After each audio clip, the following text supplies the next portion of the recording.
دیکھیے عامر،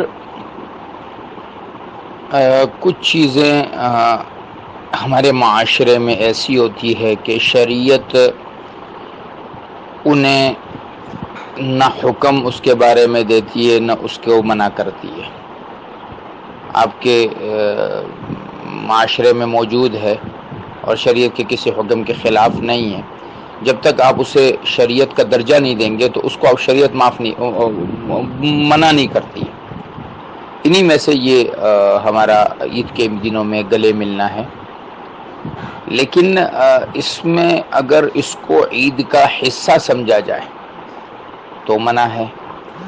پھر علماء اسے مسجدوں میں جو لوگ کھڑے ہو کر مسجد میں ایک عجیب سا ہلڑ مچ جاتا ہے اور مسجد کی جو تقدس ہے وہ پامال ہونا شروع ہو جاتا ہے تو اس کو علماء منع فرماتے ہیں.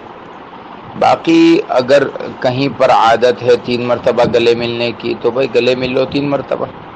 کہیں پر عادت ہے 1 مرتبہ گلے ملنے کی، وہ 1 مرتبہ ملے. ہمارے عربوں میں عادت ہے کہ وہ 2 مرتبہ ایک مرتبہ ایک طرف جو ہے وہ بوسہ لیتے ہیں، دوسری طرف بوسہ لے لیتے ہیں. تو یہ ہمارے افغانیوں میں یہ رواج ہے کہ وہاں پر اپنے بڑوں کے ہاتھوں کو چومتے ہیں ادب کی وجہ سے. تو یہ مختلف ایک ٹریڈیشنل ایک ہمارے ہاں چلتا ہے.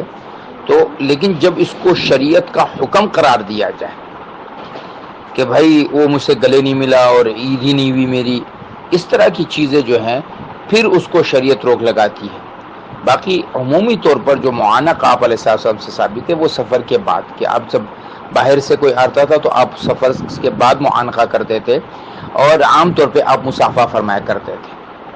عید کے دن عربوں میں شاید معانقے کی عادت نہ ہو، لہٰذا وہاں پر اس چیز کی عادت نہیں تھی تو انہوں نے نہیں کی. ہمارے ایک عادت ہے، ہم اسے شریعت کا حکم نہیں سمجھتے تو کوئی حرج نہیں ہے.